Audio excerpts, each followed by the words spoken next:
A very warm welcome. Good evening to all.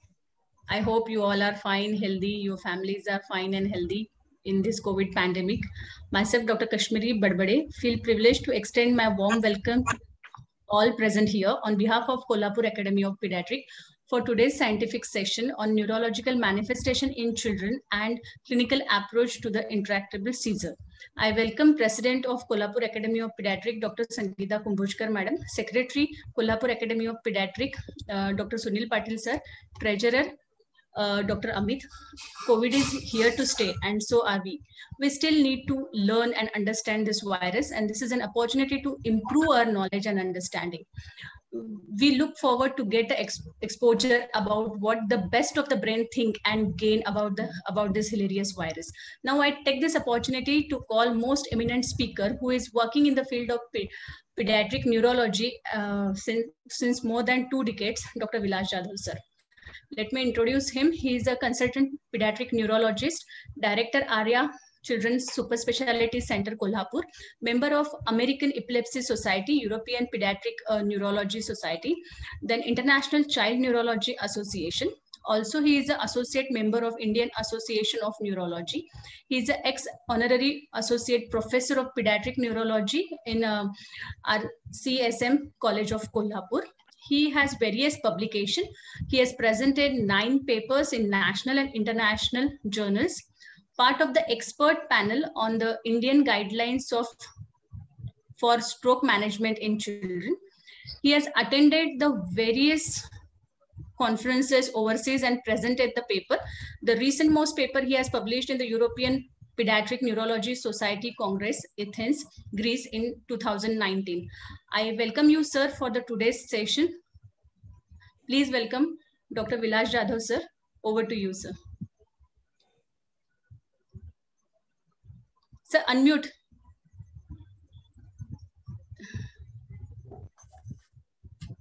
Sir, unmute karo. Yeah, I have unmuted. I'll share my screen. Can you see my screen now? Yes, sir. Can you hear me? Am I audible fair Yes, enough, sir. or you want me to increase my sound? Yes, sir, you are audible. Okay.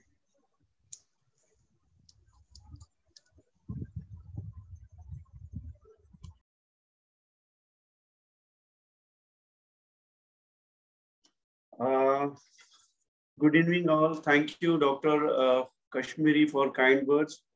Thank you, IIP, for asking me to speak on this recent topic on neurological manifestations of COVID-19 in children. I have been asked to speak on 2 entirely different topics. Of course, they are not connected to each other. If I'm able to finish the first topic, I'll definitely touch upon the second topic, that is clinical approach for intractable epilepsy. Nothing to declare, but this meeting is sponsored by, all the ELCure. I should thank them also. But there is no conflict or interest, and the talk which I am going to deliver has they do not end. I mean, talk does not endorse any about this ELCure company. So what I'll do is we'll start with the first topic, that is COVID-19 and neurological manifestations in children. What I'll do is I'll share our experience here since almost a year, since last lockdown, what we have seen and what we have treated. And then I'll talk about some global scenario of neurological manifestations in children of COVID-19. And if time permits, I'll give you a clinical approach for intractable epilepsies. So let's start with the COVID-19 neurological manifestations. How many percentage of children hospitalized actually have neurological manifestations? If you scan the literature, we could find 2 good papers. In fact, the largest series come from 4 countries. It's a collaborative study from Australia, Canada, China, and Pakistan.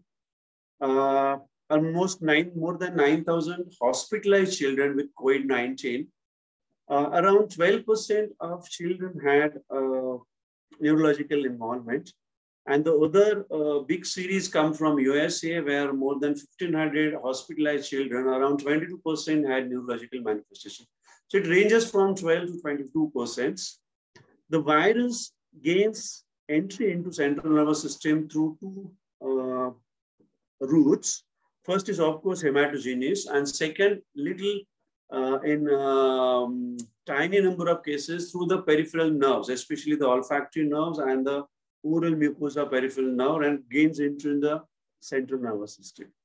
So hematogenous and peripheral nerves. The neurological manifestations of COVID-19, I won't go into the much details, but it comes to the four different pathogenetic mechanisms. Number first, of course, a direct entry of a virus into the central nervous system affecting the neurons. Second is a systemic inflammatory reaction, that what we call is a cytokine storm, and the secondary involvement of nervous system. Third is virus. There are case reports directly invading endothelial walls of cerebrovascular system and causing stroke. So that's a third number. And of course, fourth is a post-COVID. That's an immune mediator. So through four different mechanisms, it causes neurological symptoms. I'll start with almost, I would say, we have 23 case series. I mean, we have documented almost 23 kids with neurological involvement almost since last year. I'll present you 7 cases which are varied presentation, and then we'll go for what the literature has to say. This case number 1 is a 2-year-old boy. He's a product of consanguine marriage. He is a 3rd-degree consanguineous marriage. Till 2 years, precisely, he was 18 months when, 22 months when we saw him. He was absolutely normal. Although consanguinity, development was normal, birth details were normal. He gets a fever for 3 to 4 days. And on 3rd day, he develops irritability, he develops vomiting and seizure, and he becomes encephalopathic. He had loose motions also. So vomiting, loose motions, and fever for 3 days, and encephalopathy and seizures. When we saw him, he was stuporous. He had already dystonic posturing.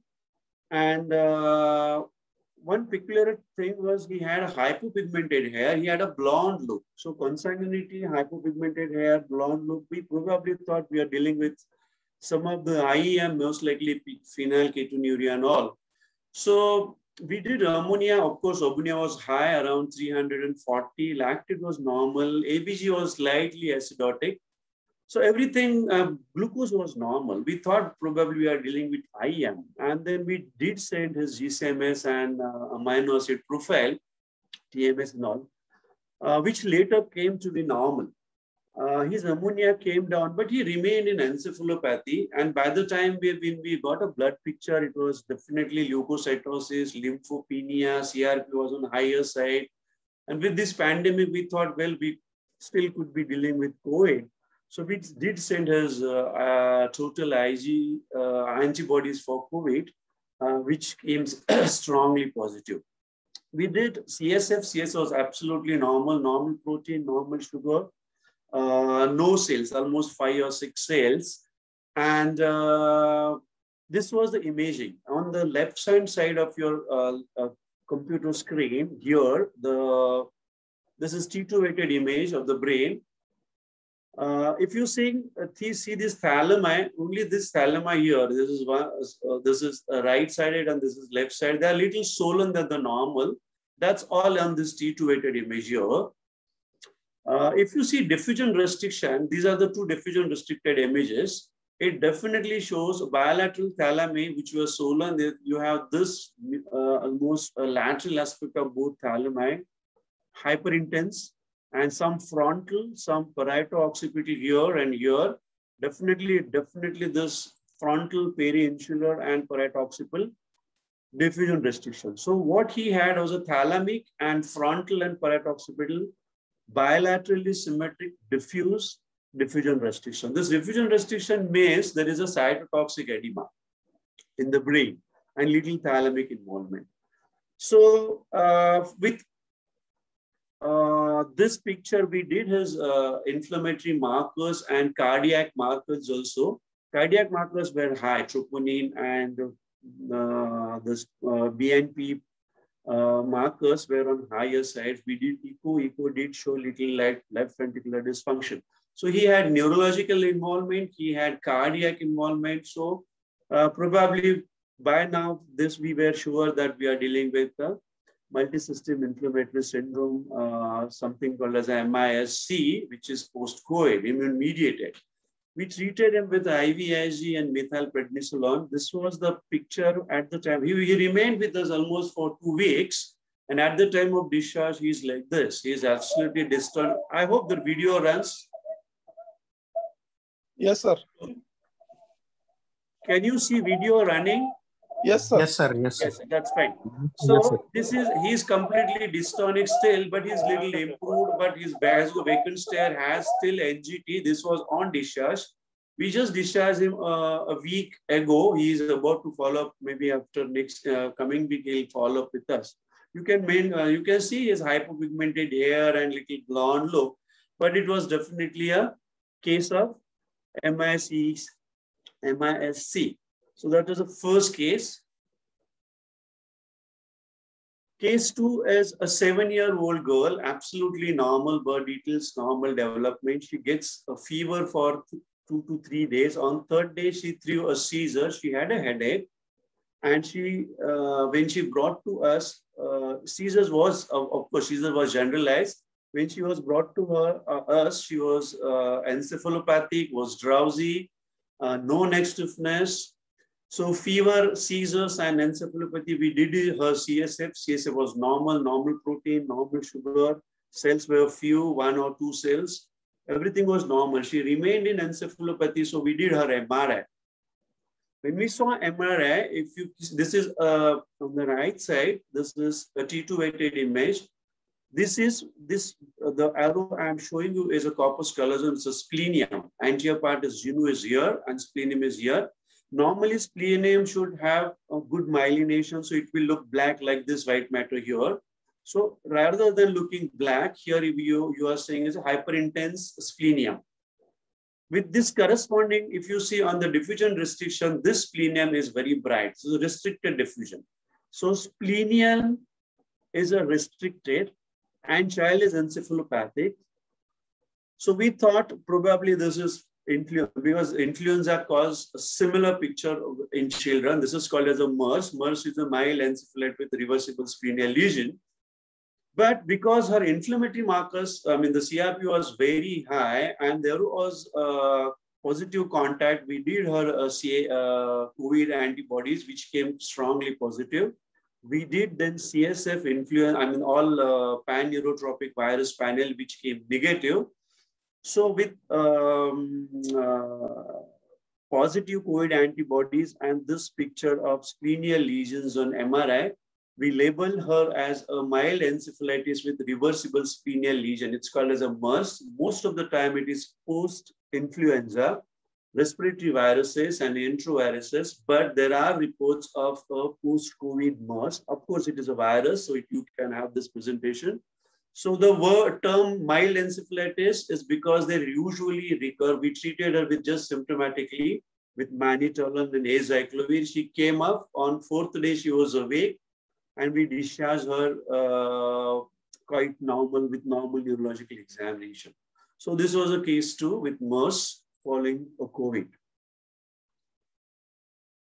Case 3 is a 2-year-old boy. I think he was 18 months old, had normal development, normal birth, started walking and talking. 2 days prior, he had a fever before presentation to us. He had a fever, and 3rd day, mother noticed that his right side of the face is little weak. There is a deviation and is not able to close his right eye. Almost 1 hour after that episode, she found that his right lower limb and upper limb was not moving. So say they speech was spread out. They rushed to us, and then when we saw him, the facial palsy was improved, but he had clear-cut right-sided weakness, right upper limb more than lower limb. His speech was preserved. He was irritable. He was highly febrile. He was little toxic. So we hospitalized him, and we, of course, first imaged him. And the imaging here on the right-hand side of the screen here, you can see it's a T2 weighted image again. This is a right-sided caudate nucleus, right-sided putamen, right-sided thalamus. Compare this right-sided caudate nucleus with left, putamen with left, and thalamus. Thalamus is fairly okay. So it's a caudate nucleus and a putamen. It's called as triaxial involvement with little bit of external capsule and ear. So clearly MCA territory. And if you see this on a FLAIR imaging, it is a hyperintense ear. And this is an ADC image. If you have an infarct, ADC value is usually low, you have a hypointense. So same area, which is hyperintense on T2, hyperintense on FLAIR, and hypointense on ADC with diffusion restriction, the diagnosis becomes very clear. This is an infarct in the left MCA territory. We did his MR angio. Angio was normal. There were little doubtful collaterals in the bilateral basal ganglia, which we were not sure. And we have decided to plan a digital subtraction angiography in the next visit. We saw him almost 2 months back. And so we labeled this as a left MCA stroke. Because he was highly toxic and febrile, we did CSF. CSF was normal. Few cells were less than 3 or less than 4 cells, and normal protein, normal sugar. In view of very high toxicity and blood counts, little neutrophilia, lymphopenia, we did his COVID antibodies, which was positive.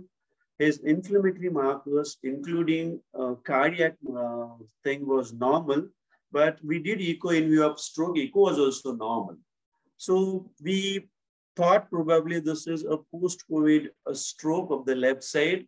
Only odd thing was it is the basal ganglia stroke, which is, it's a terminal branch. Usually you get a whole major stage of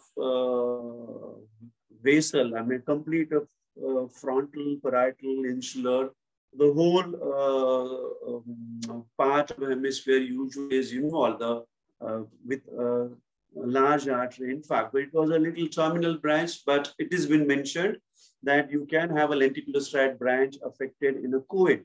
So that was a post-COVID stroke. We treated him with IVIG and methylprednisolone, even though he had no other system involvement. But in view of very high D-dimer, our child was very toxic. We did not take a chance. We treated him with both. We started him on low molecular weight heparin 2. And he, on discharge, he was little he was afebrile, little less toxic, but he continued to have right-sided weakness. And after follow also, now he walks. He has a still dragging in the right lower limb, and right upper limb still cannot use. So after almost 1.5 months, there is still weakness persisting on the right side. Case for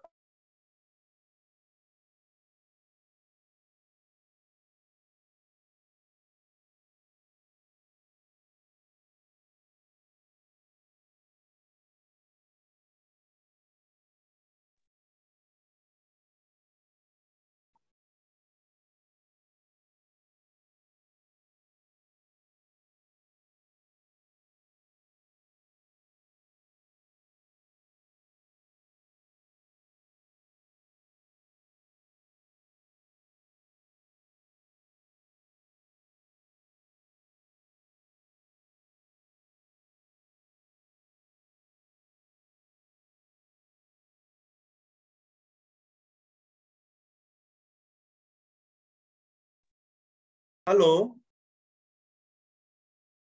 Hello. Yeah, can you hear me? Ah, now audible, sir, we audible. can. I think. Okay. So should I start with case 4 only, or you could not hear anything? No, only case 4. Case 4, sir. Okay. So this boy is 6.5 years old, was normal. He gets headache, vomiting, becomes encephalopathy. He threw seizure and he developed a left-sided weakness. So on day 3, we saw him. When we saw him, he was drowsy, he was encephalopathic. He has clear-cut left-sided Excuse me, sir. weakness, no neck stiffness. Excuse me, sir. Hello? Screen is not visible, sir. Okay.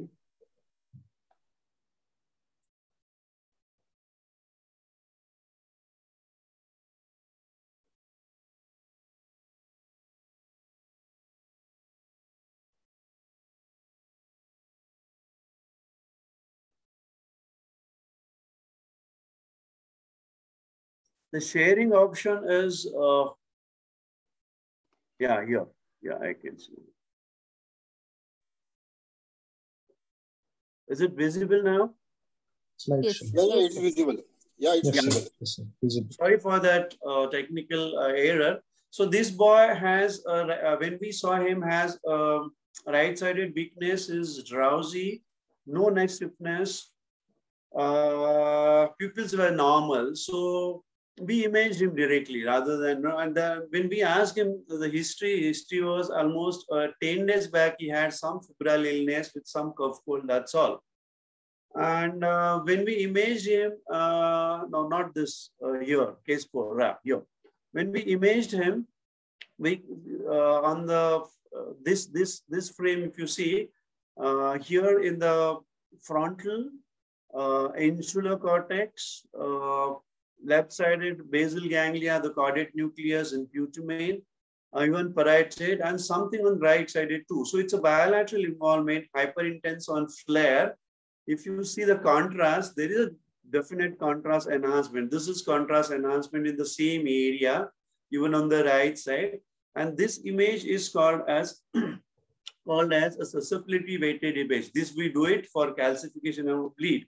If you see here, there is some hypointensity which is suggestive of bleed, so micro bleeds. So you have bilaterally asymmetrical, more of white matter. See, this is gray matter, this is gray matter, and this then you saying a white matter. So white matter bilaterally asymmetrical diffuse lesions with patchy contrast enhancement and a microbleed. And if you see this spine here in the lower cervical and upper thoracic, we can see the hyperintensity in the spinal cord. So you have something in the cerebral cortex, white matter, bilaterally asymmetrical, and something in cord. So diagnosis was pretty obvious that this is called as a acute disseminated encephalomyelitis. We call it as ADEM. So ADEM with some microbleed, we thought that when this is most of this ADEM, you don't get microbleeds, but this COVID-induced ADEM can have a microbleed. So we did test his COVID antibodies, which came positive. Rest of the inflammatory markers were not very raised. So we treated him with methylprednisolone only, and he improved his left-sided weakness. At the time of discharge was almost more than 3/5 in the left upper limb. And this was almost 6 months back. And after a month, he completely improved. Everything, I mean, his speech and every weakness is gone. So this is acute disseminated encephalomyelitis. Good response to post-COVID, good response to only methylprednisolone. Case 5, 12-year-old girl who has was normal previous night. Came to us. Previous night she had little leg pains. That's all while sleeping. She woke up next morning and she found that she was not able to move her both lower limbs and was not able to get up from the bed. So She was brought almost in the afternoon, and by that time, she found that her upper limbs were also little weak, although she could move and she could lift above the head. So almost 3/5, but less than 4/5 power in the upper limb. Lower limb, when we saw her, just a flicker, less than 1 in both lower limbs, sensory systems preserved. Reflexes were complete areflexia, upper limbs grasp, both sides weak, no bladder bowel involvement. When we asked about the history, she had fever almost a week back. She had loose motions also. We thought that, well, this is a GBS. So we did her nerve conduction studies almost on third day, nerve conduction absolutely normal. So we did her MRI spine. I want to give one message here is, a clinical picture resembling GBS and nerve conduction, you're not getting any clue, please do MRI spine. If you see MRI spine over here, this is a contrast enhanced and this is a plane. See, this is lower end of the cord. We call it as a cauda equina. If you see contrast, here is a thin thread-like sheath going down. That's a phylum terminal. This gets enhanced. So enhancement of cauda equina, you have to do contrast. You can't do a plane.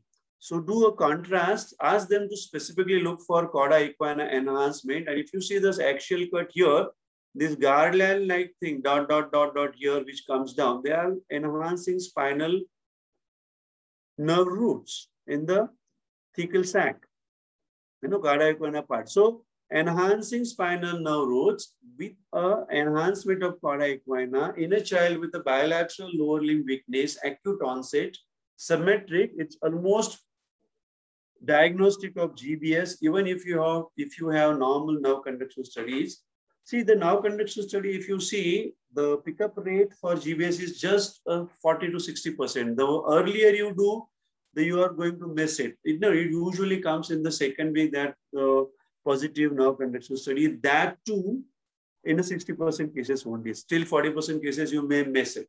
So if you do MRI, on the contrary, MRI picks up a GBS in 90%, 95 to some extent. So it's more sensitive. So go for MR with the spine if you're suspecting GBS clinically. So that's the point I want to give you a clear-cut message. So we did repeat her nerve conduction in second week, which showed axonal demyelination. CSF was done, which showed high proteins and low cellular count. So we diagnosed her as a GBS. And in view of high CRP, we did her, because of this pandemicity also, we did her COVID antibodies, which came positive. So it's again viral. You have a GBS post-viral. So there are case reports of COVID with the post-viral GBS. So we treated her with IVIG. She responded well. She did not progress, no respiratory weakness.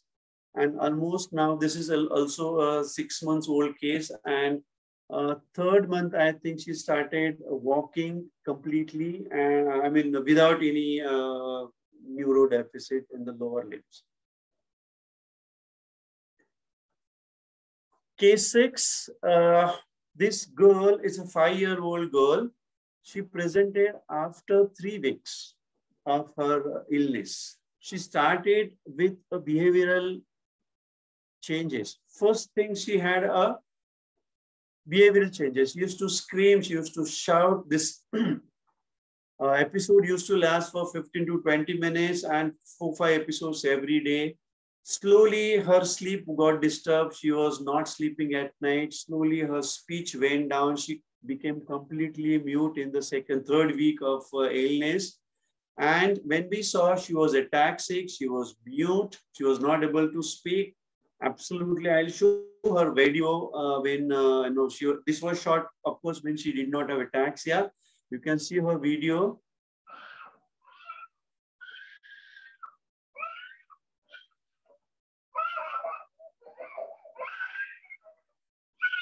Very restless, very irritable, screaming.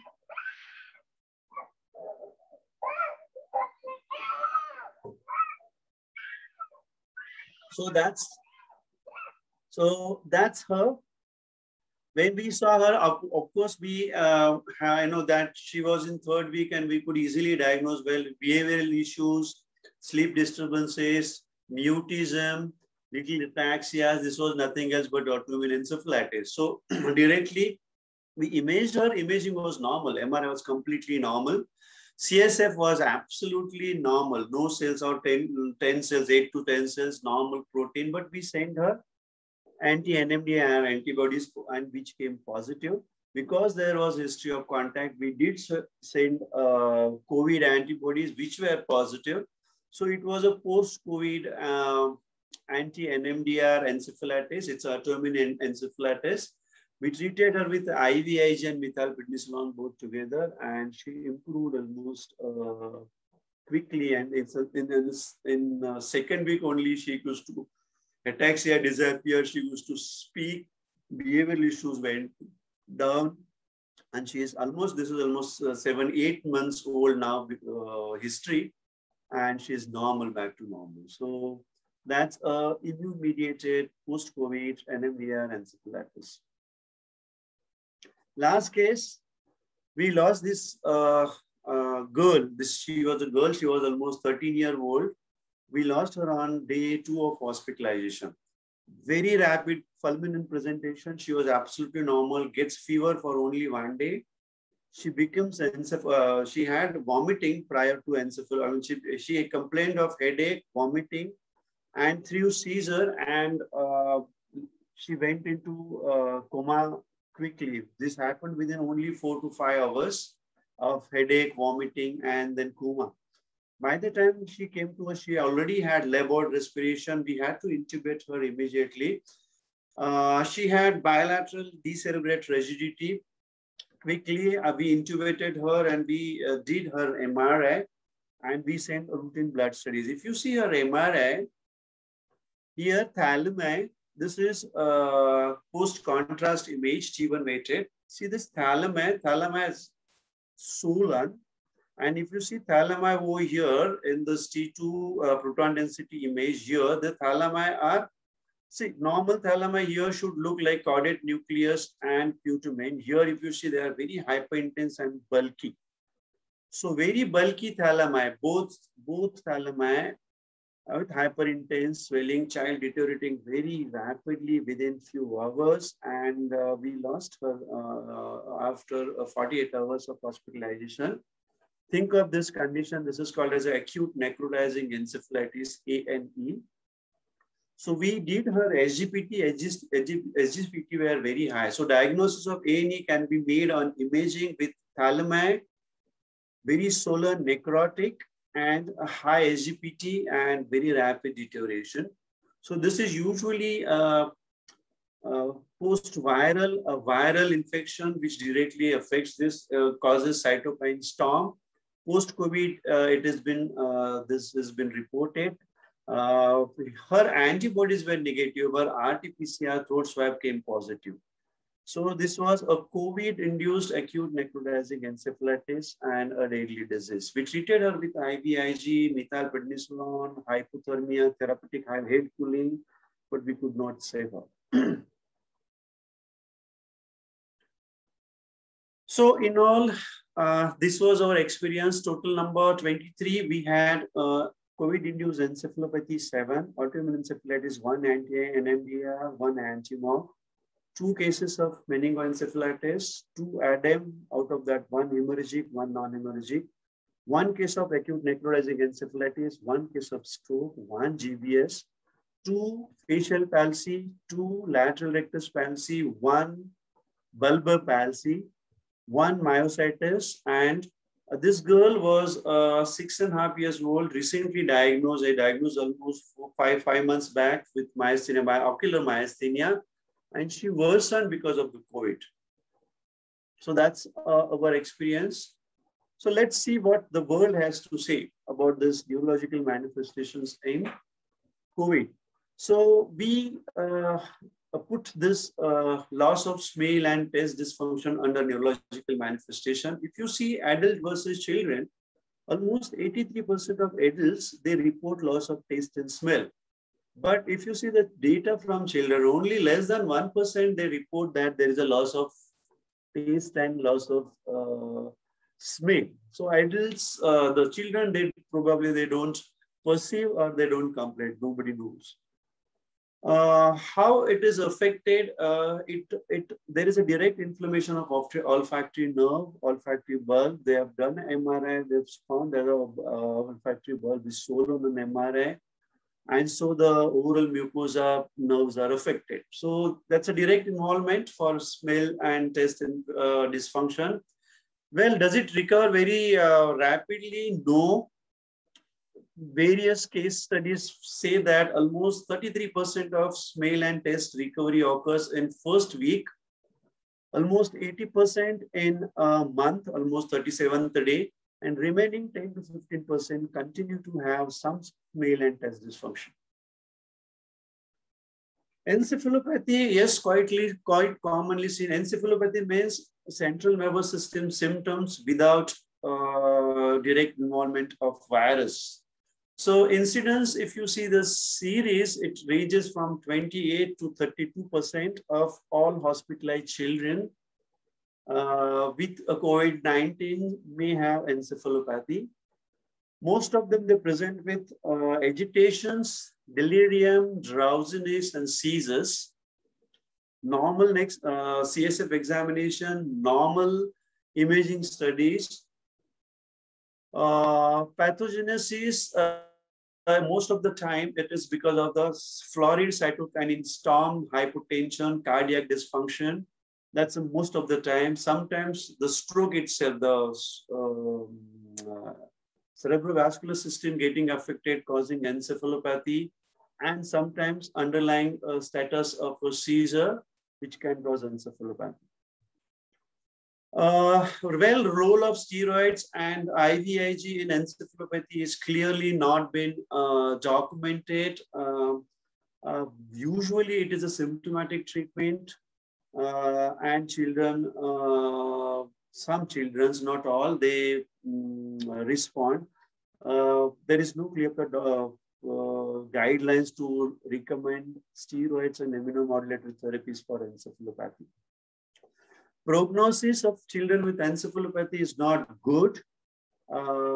Probably almost 30 days mortality. This is adult series in COVID encephalopathy and non-COVID encephalopathy. If you take a COVID encephalopathy, almost 22 die. It's a 30-day mortality and only 2 against non-COVID encephalopathy.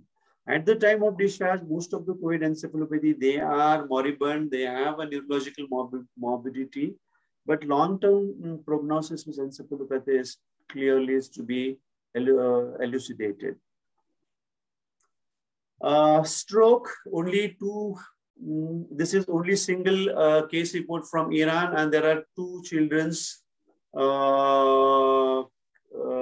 reported in from US of a stroke, not much. Children, they don't present as compared to adults. The incidence of a stroke in children is just 0.4 to 2.27%. As compared to adult, it goes usually to the tune of 6%, maybe because of the associated comorbidities. Most of the stroke they present within first 3 weeks, from first week to 3rd week. After that, the risk becomes very less. Mechanism, already told you, there is an endothelial invasion, and second cause, it's a direct involvement of endothelium. Second, the commonest causes deranged the cytokinin storm and increased D-dimer and inflammatory markers. And third is a thrombocytopenia. I mean, they increase platelets. You must have heard this term as a vaccine-associated stroke. Yes. So especially these vaccines which are derived from the adenovirus vector, that is AstraZeneca vaccine and Johnson's vaccine, there are few case reports of stroke secondary to vaccine. You must keep this in mind, although the risk is very less, but there are some case reports. And the management of vaccine-associated stroke is completely different. I'll spend 1 minute over here. If you have a vaccine-associated stroke, please do not use heparin as an anticoagulant. The reason for that, heparin itself causes thrombocytopenia. And vaccine-associated strokes, if you see the literature, there is a thrombocytopenia already, and the strokes are usually venous. So please use non-heparin anticoagulants. Absolutely, it's not, you won't be getting, unless the children are vaccinated, maybe another 2-3 months down the line, then probably we might experience this. But keep in mind that if it's a vaccine-associated stroke, do not use heparin. Use non-heparinized anticoagulants. There are some non-heparin anticoagulants. As far as stroke guidelines for management of COVID-induced strokes, there are no clear-cut guidelines, and there is no clear-cut documented use of thrombolytics. Thrombolytics means using either a chemical that is a TPA, tissue plasminogen activator, or a mechanical thrombectomy in children. But case to case, you can decide. You are quite justified if you use TPA in a child who has a very large arterial stroke, and it comes within 4 hours of that window period. You are justified using TPA, but that has to be decided on case to case basis. There are no recommendations. Keep in mind one issue of stroke management when there are reports of reocclusion of arteries following mechanical thrombectomy. That is catheter, you dilate the thrombolysis, catheter, the stent induced. The reason for that thrombus is because of high inflammatory markers. There is a high chance of getting re-thrombus formation. So keep that in mind before proceeding to mechanical thrombectomy. As far as anticoagulants are considered, of course, when there's a clear-cut indication that child has a left ventricular dysfunction, heart is very weak, has atrial fibrillation, you are justified using heparin. Otherwise, be cautious because most of these strokes are hemorrhagic.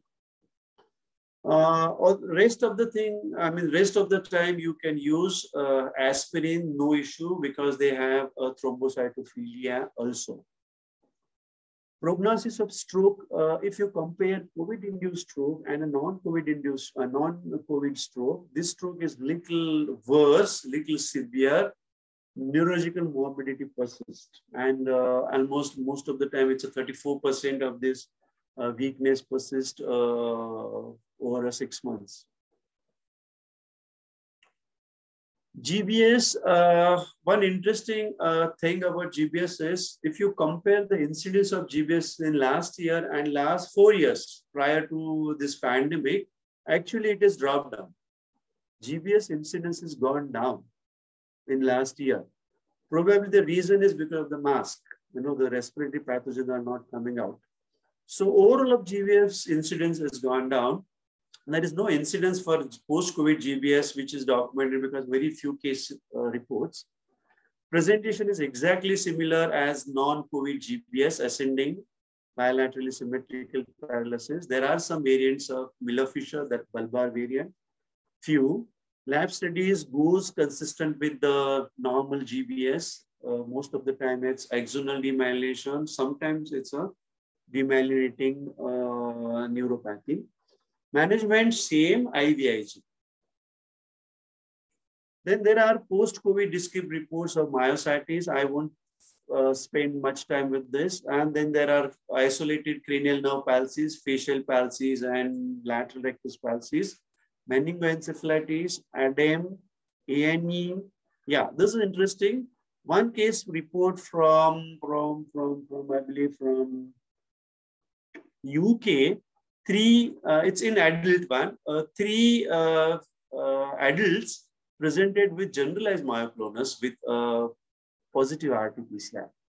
So generalized myoclonus EEG was just slow, normal EEG, but massive auditory startle and myoclonus. There is no child been reported so far with myoclonus, and they required propofol infusion. Hello. Yeah. So, one case report of posterior reversible encephalopathy syndrome with normal blood pressure, and this is mainly persistent neurological symptoms post-COVID. That is, they have some psychological comorbid, I mean the sequelae, psychiatric disorders, and lethargy and all. So I think that finishes my talk on COVID manifestation so far as far as children are considered. If I can have a 10 minutes more, I can quickly run through the intractable seizures if you allow me. Yes. Should I proceed further? Or we stop here? You tell me. I can question. Yeah, just talk to the house, and if they are willing, I think I have 6 or 7 more slides, that's all. Or maybe we can... Continue. You can continue, sir, but I think question answers about COVID. Okay. We can take it at the end. Okay. This sir. is just a 5-10 minutes, not more than 5 minutes. Okay. Okay. So continue, sir. what is the definition of intractable seizures is, yes, if you use to appropriately chosen anti-epileptic drugs. I'm saying word appropriately chosen. That means 2 drugs of a different mechanism. If you use one sodium channel blocker, don't use another sodium channel blocker. So 2 appropriately chosen anti-epileptic drugs in good doses and good period of time. If seizures still persist, then you can't call it as intractable seizures. And what is a percentage of children having intractable seizures? Almost 20 to 40% of all epilepsies may land up into intractable epilepsies. When you approach a child with intractability, your first job is find it out whether it's really seizures are intractable. Number one, are they really seizures? You will be wondering that many cases, many studies have highlighted that almost 30% of so-called intractable seizures were not seizures at all. They were non-epileptic events. This most of the time happens with myoclonus, which is a movement disorder and not epilepsy. So find out that this is non-epileptic events, first thing. Second thing, well, this is a seizure, but you have put a child on a wrong medication. Suppose child has an absence seizure and you are starting him on carbamazepine or oxcarbazepine, it's not going to respond. So what you have to do is you have to correctly classify the seizure and of course a syndrome. A child who has epileptic spasms and you are treating with a routine anti-epileptic, you're not going to get response. You have to diagnose that, well, this child has epileptic spasm, this child has a West syndrome, put him on either steroids or either vigabatrin. So this is how you have to first approach is find out whether there's a pseudo interactability. Well, now the second aspect is, no, this is really seizure. Then your first job is, see, if you take a literature, if 2 appropriately chosen drugs child fails, there's unlikely that you use a 3rd, 4th, 5th drug and child will respond. Very unlikely. So what you have to do is find out whether child has other underlying causes which can be corrected apart from using anti-epileptic. First thing is a surgically resectable lesion. So if you see this screen on the right side here, see this area where I am putting my arrow. So if you have thickened cortex, you see this cortex, this, and you see this left-sided cortex, this right-sided cortex. This cortex is so much thickened. This white matter over here is clear here, and here white matter, there's a hyperintense streaking, and there is a poor gray matter white matter differentiation. So if you have a poor gray matter white matter differentiation, thickened cortex and transmantle this the transmantle side, you are dealing with something called as a child in these.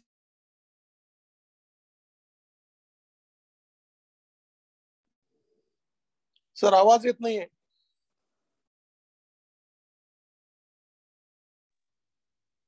I think again he lost the connection.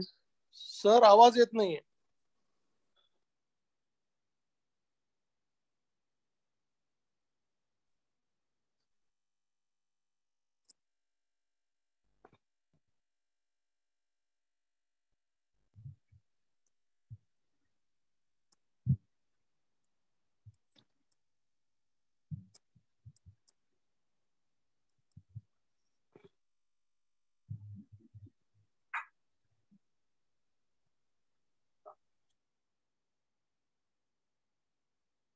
Hello, am I audible? Yes, sir. Sir. Hello. Yeah, can you Yes, see? sir. Yes, sir. Yeah, Yes, sir. fine. So that's a focal cortical dysplasia. A second here is the same as this. Only thing is, if you see hippocampus over here, it's a very small, hyperintense atretic. On the left side, it's a normal hippocampus, wormy. Right side is a small atretic. This is called as hippocampus sclerosis. If you have focal cortical dysplasia, if you have hippocampus sclerosis, yes, very good results with the surgery, almost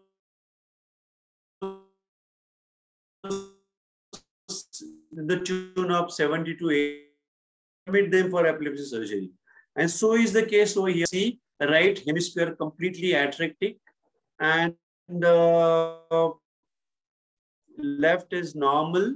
So Rasmussen's encephalitis, you do hemispherectomy, seizures stop, and here you have hemimegalencephaly. So any surgically resectable lesion, here you do hemispherectomy, results are going to be better than your routine anti-epileptic. So second thing, you have to look for any underlying cause of a surgically corrected lesion.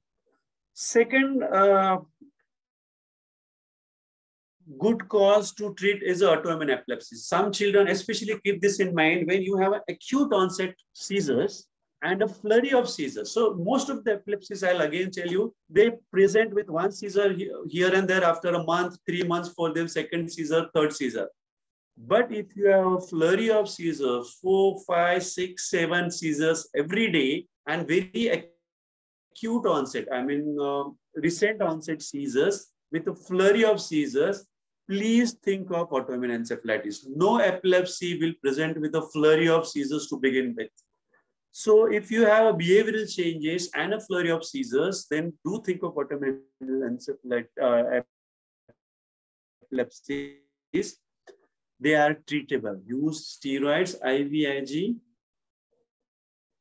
correctly classify them, whether it's anti-NMDR, whether the anti-limbic system, VGK-synol, and epilepsy. Third, yeah, here I'll spend 2 slides because this is something which is really fruitful to look into, and children's you can cause huge difference if you correctly identify that this disorder.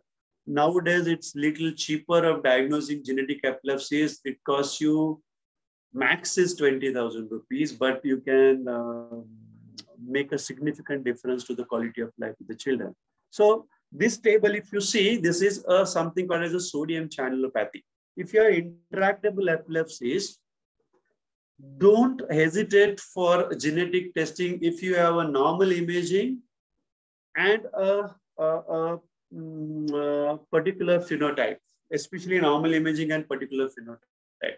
So these sodium channelopathies, if you have something called as a Dravet syndrome, genetic epilepsy, febrile seizures plus, febrile seizures, intractable, myoclonic astatic, and epilepsy of infancy with migrating focal seizures. So you have this and put these children on sodium channel blockers. If the moment they receive sodium channel blockers like carbamazepine, oxcarbazepine, phenytoin sodium, lamotrigine, they worsen like anything.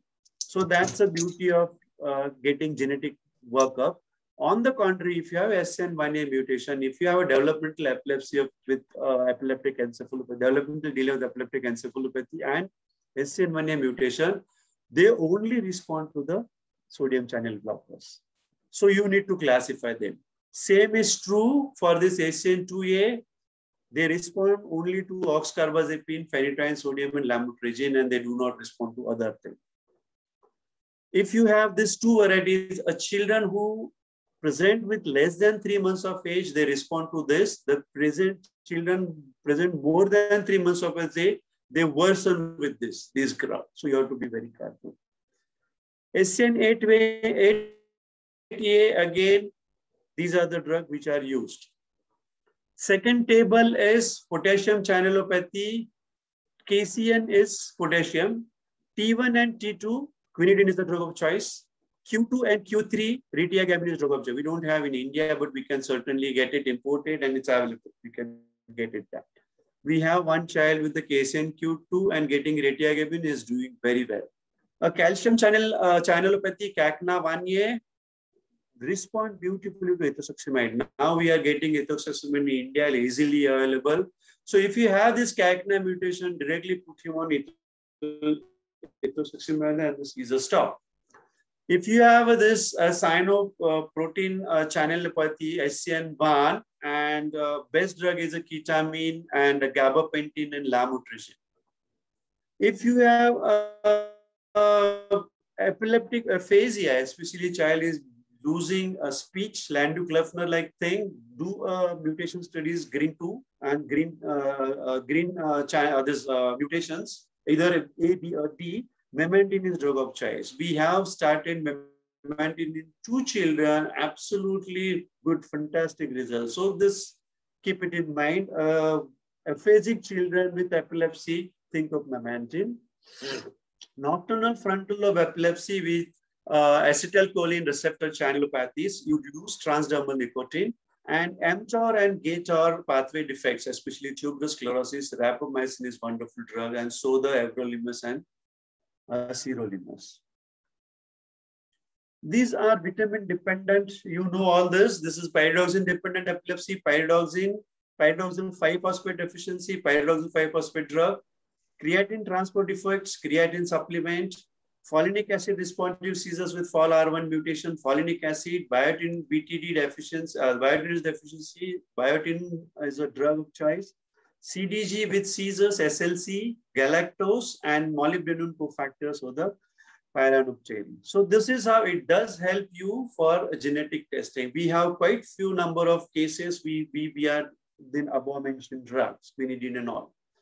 So last is, if you have intractable seizures, if you have nothing to work, I mean, there is no specific underlying cause, no channelopathy, and don't have any options, then the last option you have is, you may try some additional drugs, try a high fat, normal protein, and a low carbohydrate diet called ketogenic diet. There are some conditions they respond beautifully, especially GLUT1 deficiency, and then mitochondrial respiratory chain disorders like PDH1 deficiency. Then you have genetic disorders like Rett syndrome, Angelman syndrome, tuberous sclerosis respond very well to ketogenic diet. So you can try that.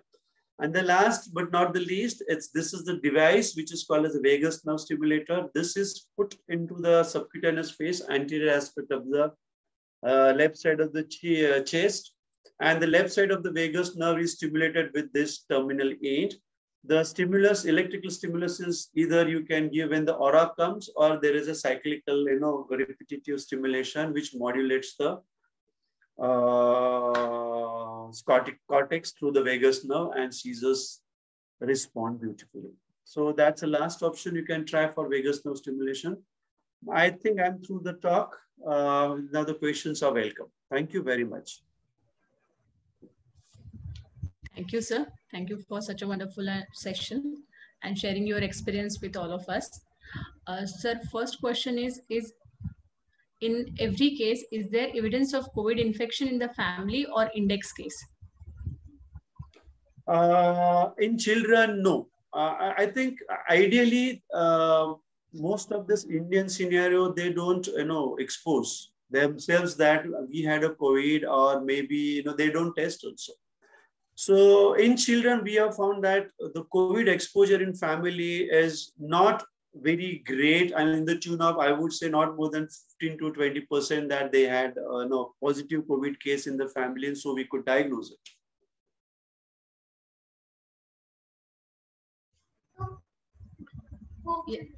Yes, sir. And second question, is long COVID syndrome found in the children in India? Long COVID syndrome found in children in India. Long COVID syndrome, sorry, I'm not aware of this syndrome. What is it? I don't know, sir. No, I don't know. I'm first time I'm hearing from this. What is long COVID syndrome? Okay. Sir, this is Dr. Zob speaking. Yes, sir. Tell me. It is reported from American Academy of Pediatrics. Syndrome of encephalopathy with and persistent fatigue syndrome. So that's a long-term complication of post-COVID, you said. Yeah, it's post-COVID. So the last, if you see my slide, the last thing in the COVID case reports is a long-term post-COVID fatigue, lethargy, and psychiatric illnesses. Yes. Yeah. So there are a few case reports, but in children, as far as I think, there are only 2 cases of post-COVID psychological disturbances, which persisted almost for 6 to 8 weeks in one kid, which was depressed completely. He was a 14 years. He was a peri-adolescent boy. And second, it was insomnia following COVID, which almost persisted for 2 to 3 months. That's a 2 case reports for children's kids. Thank you. Yeah. Yes, sir. Yes, madam, to read out the question because I'm not seeing any questions over here. From right. Vijay, in case of stroke, how can long? Can I ask question directly? Yes, yes, sure. Sir, as you have presented that there can be variety of the presentations of COVID-19 in children, as well as you said, in most of the cases, it is not possible to get the history of contact. So whenever routine CNS cases, they come to us like febrile seizures, unprovoked febrile convulsions, unprovoked seizures, maybe Bell's palsy or GBS. So do you think we should proceed with RT-PCR or antibodies in each and every case? Oh, that's a good question, sir. I would not recommend that each and every test should be tested for antibodies or even for RT-PCR. Maybe we can segregate. I mean, we can, because that's a loss of resources, because we are facing what we can do is, if child is definitely toxic and if post COVID manifestations like say GBS, if you do RT-PCR, it's hardly that probably you are not going to get because it's immune mediated. In that case, maybe you are fairly justified doing COVID antibodies. What I do is, if there is a CRP is very good marker, very good marker. If CRP is strongly positive, absolutely in the hundreds, then usually I go for COVID antibodies. Or if it is very acutely sick child and I'm expecting that this is acute illness rather than the post-infectious, I go for RT-PCR. So there are reports of doing both together, and only 40% of the cases have both RT-PCR plus antibodies positive. But when this like sequelae, like as you mentioned, Bell's palsy, it's usually post-COVID rather than acute COVID. Here we go for IVI, not IV, the antibodies rather than RT-PCR. Okay. So we do for selected. Okay. I have second question regarding neurological manifestation in children. Whether the primary neurological manifestation, that is in the first week, whether those manifestations are common or whether a MISC type of presentation, neurological presentation common. Which category is more common? The commonest is encephalopathy. When there is no direct invasion of the virus into the nerve. It's because of the systemic inflammatory reaction, which could be in miss also, which may not be miss also. So, but most common is encephalopathy, and the next common of encephalopathy is encephalitis, and then the other adamant. So, encephalopathy is common. Okay. Maybe miss, may not be miss. Regarding presentation in the first week, so usually when the patient is presenting in the third week, like MISC, we know that modality of treatment is IVIG plus IVIG plus steroids. But if the patient is presenting in the first week with neurological complication, usually it is said that we should not give steroids in the first week. So how to proceed in that situation? Yes, sir. Suppose a child is in first week and you have a positive 2 system involvements. Even in first week, so you have a neurological system. Of course, he is presented with neurology, but you have other system involvement evidence. So you have carditis also. Even in the first week also, we are justified giving both together. We do give it. Thank you. Thank you. But suppose in the first week, the child presented with only neurological manifestation. Then is there a role of steroids?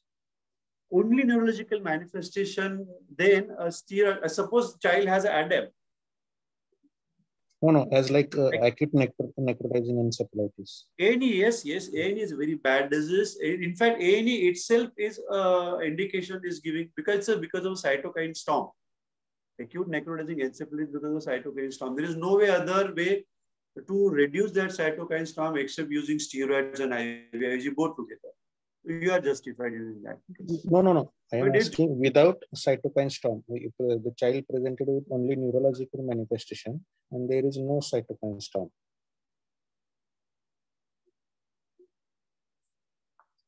Hello. I guess sir is stuck. Yeah.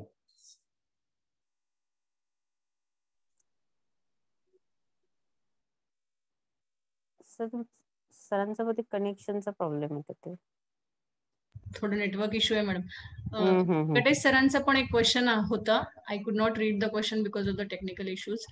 Venkatesh sir तुम्ही विचारता direct. सरांना join होते. सरांना आधी connect होऊ दे. हां सरांना connect होऊ दे. Okay. Sir please unmute. Yeah, I unmuted. Can you hear me now? Yes, sir. Yes, sir. When the pathology of COVID stroke is acute inflammatory markers which are deranged and endothelial wall inflammation. So I feel there are no long-term there is no reason why you should use aspirin for 2 years. Maybe I will use for 3 months, see whether any other guidelines they come. Right now there are no guidelines, but at least for first 3 months, and then probably we can take it off.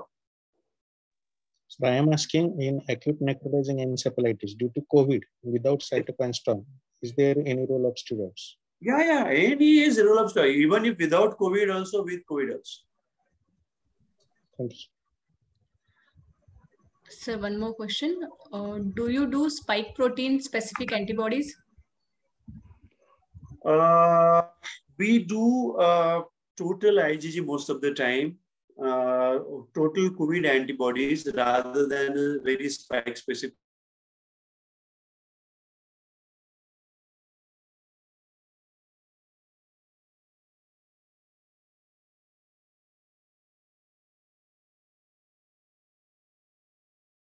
IVIG plus, even if we don't have positive antibodies, also we have given IgG, IVIG and steroids. If clear cut has positive inflammatory markers, deranged, two system involvement and something like Kawasaki disease like presentation, and you're damn sure that this is the RT-PCR is negative, but COVID antibodies are also negative, we have given.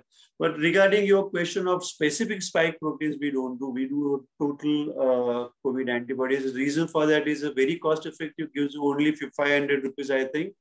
And it solves your purpose. So what was the titer in most of the cases? Antibody titer. What was the pattern? Titer. Total IgG, they comes positive and that's all. Total IgG. Dr. Vijay Mari was having one question. Because of some technical issue, I could not visualize the question. No, I answered. Can I ask one question? Yeah, sir, I have. Sir, hello. Yeah. Yes, Vijay. Madam, sir, I had 2 questions. One is when we start aspirin for the children with stroke. No, you unmute yourself, Vijay. Hello. Yeah, unmute yourself. Yeah. So when we start aspirin, like when to stop? Like what is the cutoff? It depends on the. Yeah, there is. I answered you. Probably you did not hear me, but there are no studies and there are no recommendations. But as I said, because of inflammatory markers are deranged and you get a stroke. Once the inflammatory markers settle down, once thrombocytopenia gets down, almost 3 months. I wouldn't go more than 3 months. We can definitely find out. And sir, one more question, like because many of them presented only predominantly neurological manifestation or predominantly myocarditis or skin and other inflammation. So is there any related to a genetic component into this? Because I don't think so, because people have thought about this, why only some get a neurological involvement, why some get a cardiac death. But there is no clear-cut evidence. So far, it has come as it's good thinking, but I don't know. I mean, whether we may not have that answer till we do it. Okay. And sir, out of your 23 cases, they have that missed symptom as well, because I missed some of the cases initially. No, not all miss. Miss, I would say only 9. Okay. Yeah, 8 or 9. All right. Okay. Okay, sir. All right. Thank you, sir. Yeah. Thank you. Vijay. Hello, sir. Yes. Sir, one Hello. more question. Yes, yes. Tell me. Can I ask one question, sir? Yes, sir. Yes, sir. Go ahead. Regarding pathogenesis, you said there are multiple modalities. You said direct viral invasion, immune mediated vasculitis, and other type. Usually what we see in all corona cases is hypoxia is a predominant thing. So whether there is hypoxic brain damage is commoner. This systemic storm, no, I explained the other last mechanism of the systemic cause. I mean, cytokine storm, inflammatory mark going up, causing left-sided ventricular dysfunction, hypotension, hypoxia. That's the whole thing I was talking about. Okay. I did not elaborate in detail, but that's okay. what I mean. Yes, yes, okay. it does. It does. Okay. Hello, sir. Yes, yes, Venkatesh. Yeah. Actually, about that quantitative assay of this IgG antibodies, is there any correlation between the IgG titers and the severity of clinical presentation? I don't think so, but I'm not the right person to answer that, I believe. But I don't think so. There is no reason why IgG is very high and the disease is severe, and IgG is low and this is not severe. I don't think so. Or vice versa. Okay. And many of the times, sir, in so many cases, even if the patient is not that great symptomatic, and if we do an IgG level, it comes positive. So, like, how can we prove that whatever the neurological manifestation is? No, I'll tell you. It's a good question, Venkatesh. Very good.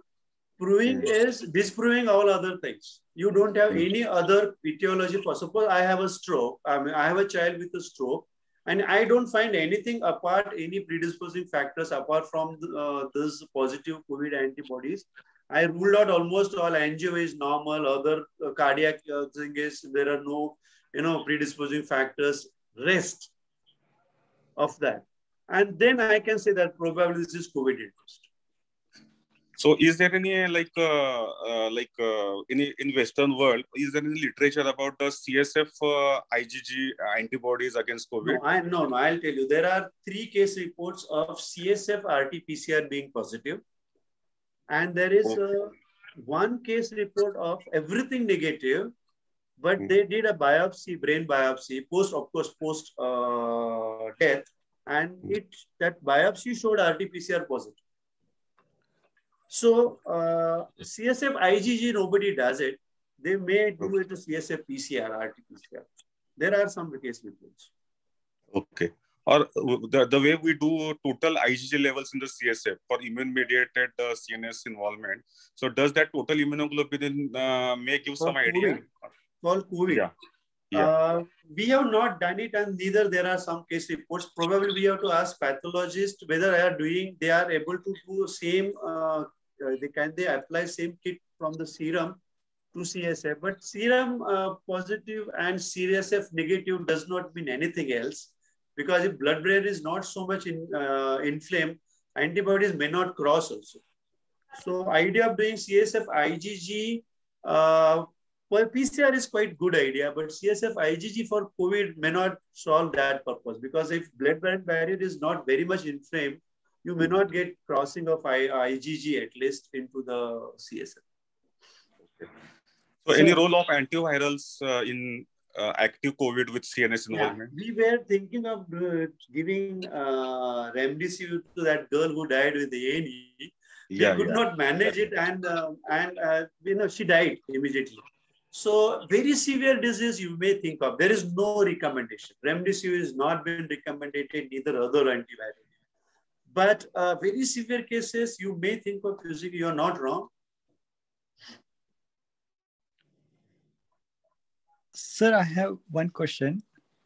So like if the child is already suffering from some neurological illness, like autism or some attack, something, and if its symptom get aggravated, like in this pandemic situation, do we need to think about like post-COVID again? Like, is there any reports or something? No, I Like told you existing that problem? I have put one single case of myasthenia gravis which worsened because of COVID. Okay. So, well, I don't have any autistic child who's worsened COVID, but nobody knows. I don't know. I mean, I don't know. But there are some diseases which can worsen with COVID. Okay. Thank you, sir. Hello? Yeah. Hello? Hello. Yeah, I can hear you. Yeah, okay. How much is the possibility of a single facial nerve palsy or a ocular myasthenia gravis going to a progressive neurological problem? Yeah. If it's a clear-cut, you are talking about post-COVID, madam, right? I actually don't know. The thing is that recently, 3 days back, I have seen a 8-year girl with ocular myasthenia gravis. Post-COVID neurological. Investigated. No previous history, and okay. According to them, no history of contact of COVID. I don't know. That's what I'm asking. You said some cases. I'll tell you. Myasthenia gravis. I have seen one girl who's worse. Yeah, myasthenia gravis itself can worsen. I mean, it's a progressive disease. So whether child gets COVID or child does not get COVID, it may worsen with its normal pathology. But there are reports of myasthenia gravis being worsened after any sort of viral infection, not only COVID. Any infection can worsen myasthenia gravis, can increase ptosis, can cause a respiratory weakness.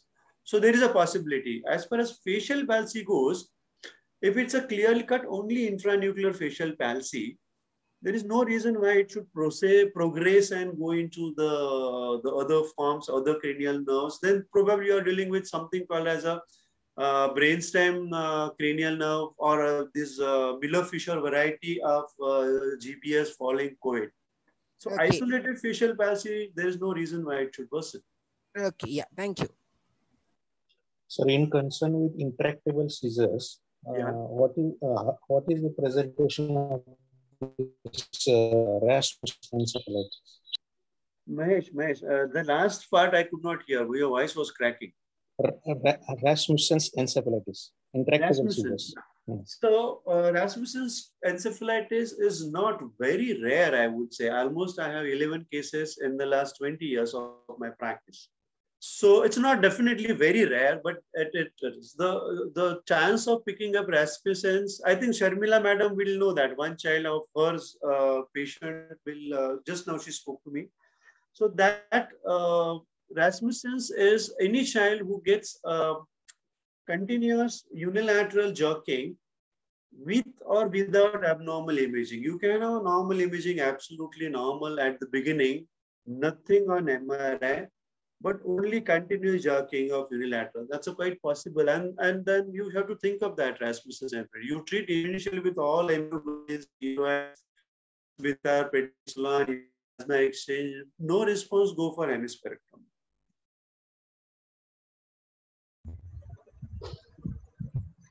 Any more question? Hello. Yeah. Good evening. Yeah. Hello. Good evening, sir. Yeah. Vinayak, tell me. Yeah. I'm Dr. Vinayak from Karad, sir. Yes, so it's very nice, interesting cases discussed here, sir. So I am interested in knowing, is there any different or high dosage of MPS, methylprednisolone recommendation for neurological involvement, or is it the same, like 1 to 2 mg per kg? Absolutely good question. Vinayak, if you see this recommendation of steroid, especially for MISC, it's only 1 to 2 milligram per kilogram. That's for MISCC, the multisystem inflammatory. But if you are talking about the neurological involvement, as a prominent features, we give up to 30 milligram per kilogram, high dose. The reason for that, number one is the severity. Number two is high dose usually crosses better in the CSF versus a low dose steroid. We want to get that steroid go into the cellular level in the brain and work.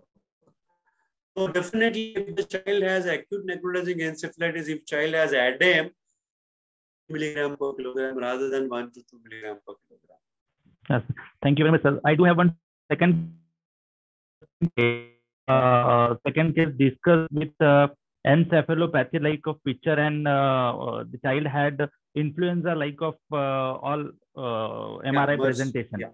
MERS presentation. So so for the initial of any viral, it was supposed to start with acyclovir, and we have to continue with the acyclovir as we don't have any other antiviral. Agree. That's again good question. Yes, I would say nothing harm treating giving a child with acyclovir if you are suspecting a viral illness acutely. We did give acyclovir to that child. I think it was Dr. Nanudekar's case. Child became completely okay. Not because of acyclovir, I would say, but acyclovir works only for herpes. As I think it is not the issue. I mean, it works better for the herpes and herpes family, but it has some sort of action against Coxsackie, ECO2. So not as good as herpes. So I think, yes, we are justified giving acyclovir to any of the child who has a viral-like illness and encephalopathy. I agree. Sir, in this era, do you had any case with influenza illness, like whether you require oseltamivir or any other antiviral? Now it has come down, influenza, and it should come down because of mask. Again, I said GBS incident has gone down. Recently, one last year, I think I'm not seen MERS-like thing or any influenza viral encephalitis, at least CNS-wise. I don't know about the... The second case was interesting with the MERS. That's why I asked regarding role of oseltamivir. Even we were surprised. We did a CSF for pan-neurotropic virus, including influenza, which came negative. That was negative. Yes, sir. Yes. Yeah, thank you very much, sir. Yeah. Thank My you. pleasure. Thank you, Vinay. Kashmiri. Yes, ma'am. I think good, sir. Good, we chose this topic. People had many questions in their mind. Good. Sir, can I answer on the autism, if you permit? Please go ahead. Vijay, you just asked a question whether they are at high risk. Because they are at high risk because of the psychological distress, not because of the disease. And the vulnerability of the disease, that acceptability is so complex that they behave very weirdly. So behavioral changes are more in the autism, and that's why they get manifested in a different way. Good. Agree. So I conclude this session now. I take this opportunity to thank Kolhapur Academy of Pediatric to conduct such an informative session. I thank President KAP, Dr. Sangeeta Kumbushkar Madam, Secretary Sunil Patil Sir. I thank Dr. Vilas Jadhav Sir for giving his valuable time to us and sharing his experience with us. I thank all the KAP members for attending this session and making this session more interesting and interactive. I thank the Delcure for sponsoring this session. I thank all the people involved in this Zoom meeting and office bearers. And thank you all.